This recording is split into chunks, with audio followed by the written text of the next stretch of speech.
Alright, the people have spoken. The Ask Matt. I'm a diabetic, type 1. So when I was at Auburn, close to 10 years ago, it was Thanksgiving. Went home for Thanksgiving. My dad said, you lost weight. I weighed like 160 when I graduated high school. And I came home for Thanksgiving. Dad said, you lost weight. He's always paranoid that I'm sick or something. I went and got on the scale. I weighed 145. Really skinny. And I didn't even realize that I'm a normal college kid eating a bunch of junk.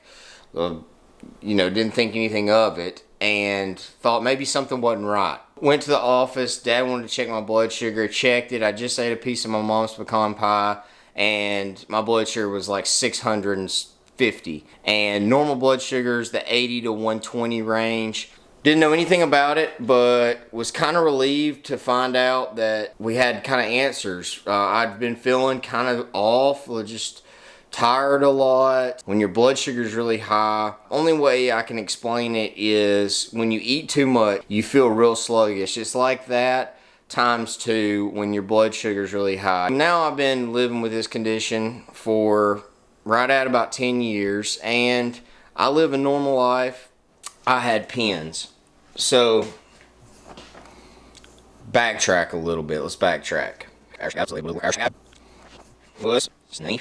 So, if you don't know anything about being a diabetic, I'm not a doctor, but here's basically the rundown. You eat a Snickers, and your pancreas produces insulin. That keeps the sugar from that Snickers going through your body from increasing the blood sugar level in your bloodstream.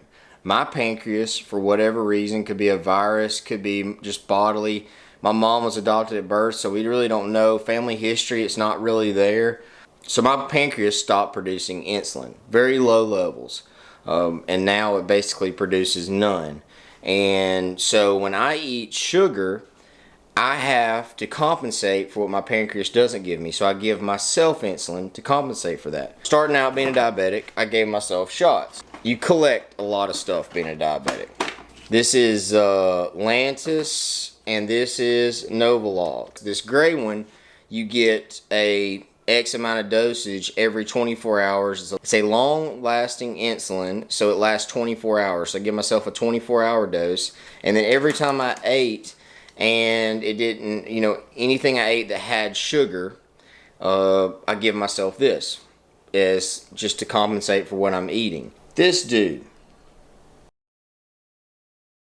had an Animus Vibe pump. Animus got bought out. My pump was getting beat up and old. Switched to the Tandem. I've had this for a year and a half, going on 2 years, and really like this pump. This pump charges with a micro USB. I charge it like every 5 days. It charges really quick, and I can update it by plugging it into the computer. So it's a really cool deal.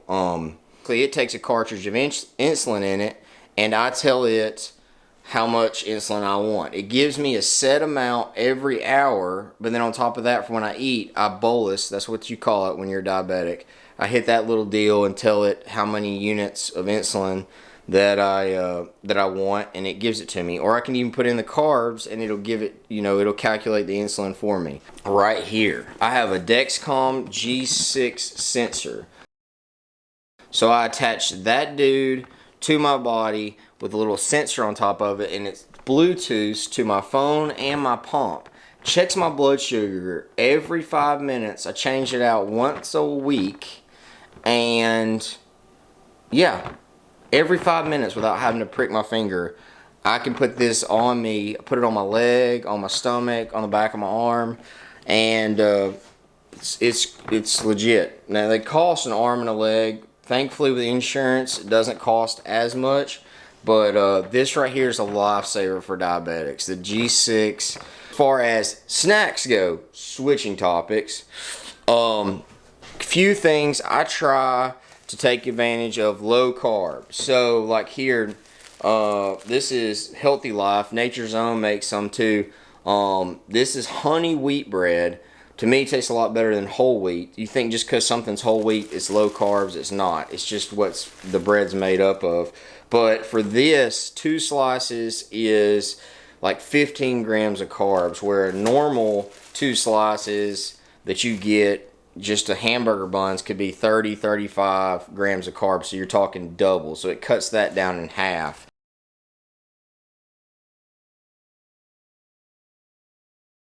And then my little treats are these dudes right here. Like a lot of Kind products, they have really good ingredients, and it says on the side it's got low glycemic index, which, to explain that real quick, if you eat something healthy, let's say a baked potato, and it's however many grams of carbs, and you eat the same amount of carbs in straight chocolate, Reese cups or whatever, just because it's the same amount of carbs doesn't mean that it affects your body the same blood sugar wise. So if I eat straight sugar chocolate, it makes my blood sugar spike really quick and then wants to bottom out. Where if you eat something a little bit better for you or a lower glycemic index, your body will take it a lot slower. It doesn't spike it as bad. With everything, I just try to snacks on the water, I try to find stuff that's lower carbs. And a rundown for that is meats and greens, no carbs. I could eat 5 pounds of hamburger meat and it doesn't have 1 gram of carb in it. Just because it says healthy or it says sugar-free, you hear a lot, and any kind of health stuff doesn't mean that it is. So you have to be conscious about that. But yeah, that's a quick rundown on being a diabetic, and I'll elaborate on anything. Comment below. Hope that kind of gives you an idea of me, my life, and anything else, just ask away.